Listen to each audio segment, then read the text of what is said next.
भाजपा के राष्ट्रीय अध्यक्ष जेपी नड्डा के काफिले पर हुए हमले के विरोध में शिल्पांचल के कई भाजपा के समर्थक सड़कों पर उतरे। बीजेपी पर हुए इस हमले के खिलाफ में एक तरफ जहां कुल्टी मंडल भाजपा की ओर से नियामतपुर जीटी रोड जाम कर विरोध प्रदर्शन किया गया, तो वहीं दूसरी तरफ भाजपा के कई समर्थक दुर्गापुर नगर निगम से सटे राष्ट्रीय राजमार्ग 2 की सर्विस रोड को लगभग 1 घंटे तक बाधित रखा। आसनसोल में प्रदर्शन कर रहे उपाध्यक्ष सुब्रतो मिश्रा ने कहा कि डायमंड हार्बर जाने के क्रम में पार्टी के राष्ट्रीय अध्यक्ष के काफिले पर तृणमूल कांग्रेस के गुंडों की तरफ से हमला कराया गया था, जिसमें केंद्रीय एवं प्रदेश स्तर के कई नेता बुरी तरह से घायल हुए हैं। इस घटना में कई वाहनों पर पथराव भी किया गया है। इसके अलावा मीडिया कर्मी के वाहनों पर भी पथराव किया गया है। इस मौके पर जिला उपाध्यक्ष सुब्रतो मिश्रा ने कहा कि अब तृणमूल कांग्रेस की भाषा में ही उन्हें जवाब देना होगा।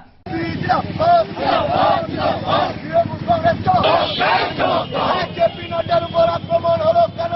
তৃণমূল কংগ্রেস জবাব দাও।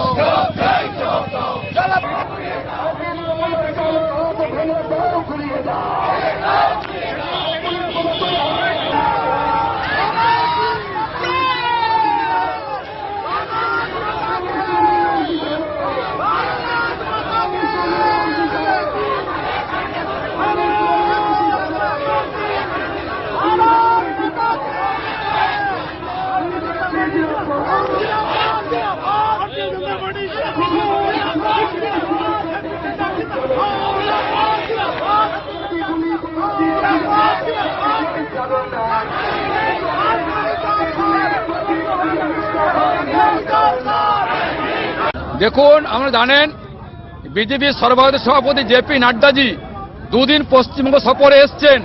তিনি বিজেপির সর্বভারতীয় সভাপতি এবং সাংসদ।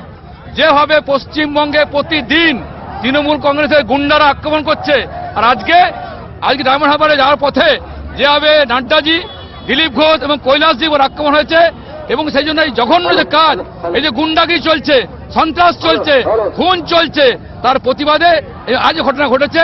তার প্রতিবাদে আমরা অবস্থান বিক্ষোভে বসেছি। এই কারণেই যে এই সরকারকে একদিনও থাকা উচিত নয়, বরখাস্ত করা উচিত। যেভাবে সরকার গুন্ডামি করছে, খুন করছে, বাংলা মায়ের কল শূন্য করছে, সেই কারণে আমরা চাইছি অবিলম্বে রাষ্ট্র শাসন করে এই সব উৎখাত করা হোক, বাংলায় শান্তি ফিরে আসুক, বাংলা উন্নয়ন ফিরে আসুক। এই কারণে আমরা দুর্গাপুর বিজেপির পক্ষ থেকে রাস্তা বলে বসেছি। রাস্তা চলবে যতক্ষণ প্রশাসন এখানে না এসে বলবে যে বাংলায় আর সন্ত্রাস হবে না, বাংলার মায়ের কল শূন্য হবে না, বাংলার আইন শাসন প্রতিষ্ঠা হবে, তত আমাদের আন্দোলন কন্টিনিউ চলবে। भारतीय जनता पार्टी के केंद्रीय अध्यक्ष माननीय जेपी नड्डा जी के ऊपर डायमंड हार्बर में उनके कॉन्वे के ऊपर जो कायराना आक्रमण किया गया है, इसका हम लोग घोर निंदा कर रहे हैं। आसनसोल उत्तर विधानसभा की तरफ से हम लोग आज यहाँ पे पथ अवरोध किए और जेपी नड्डा के ऊपर इसका आक्रमण का हम लोग कड़ा प्रतिवाद कर रहे हैं। और तृणमूल कांग्रेस को हम बोलना चाहते हैं कि अगर आप सोच रहे हैं कि गुंडागिरी के दम से आप भाजपा को रोक सकते हैं, तो इस आशा में नहीं रहिए। आप जितना गुंडागिरी करेंगे, भाजपा पश्चिम बंगाल में उतना जल्दी आएगा। इन्हीं बोलिए आज के পশ্চিমবঙ্গে গুন্ডারাজের প্রমাণ দেখা গেল যে আমাদের সর্বভারতীয় সভাপতি জয়প্রকাশ নাড্ডাজির উপরে হামলা যেভাবে হলো, তারপরে মুকুল রায় আমাদের রাজ্য সভাপতি দিলীপ ঘোষ, মানে প্রত্যেকটা যতগুলো ছিল আমাদের নেতা, তাদের উপরে ইট, পাথর, বুল্ডার দিয়ে যে হামলা হলো, এটাই প্রমাণিত করছে যে পশ্চিম বাংলায় 356 ধারা হওয়া উচিত।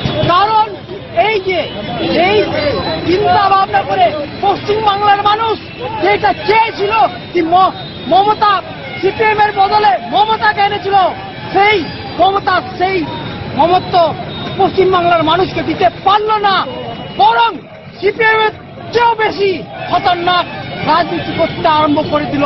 এটা মানে প্রমাণিত আজকে হয়ে গেল যে একটা সর্বভারতীয় সভাপতির উপর তার যে এমপি গুলো, আমাদের রাজ্য সভাপতি মুকুল রায়, দিলীপ ঘোষ, আদার্স कैलाश विजयवर्गीय, এমনকি সবার উপরে হামলা হলো। এই প্রমাণিত হলো যে পশ্চিমবাংলাতে শাসন বলে কোনো জিনিস নাই, এখানে কুশাসন চলছে। আমি চাইছি কি আমি এখানে 356 ধারা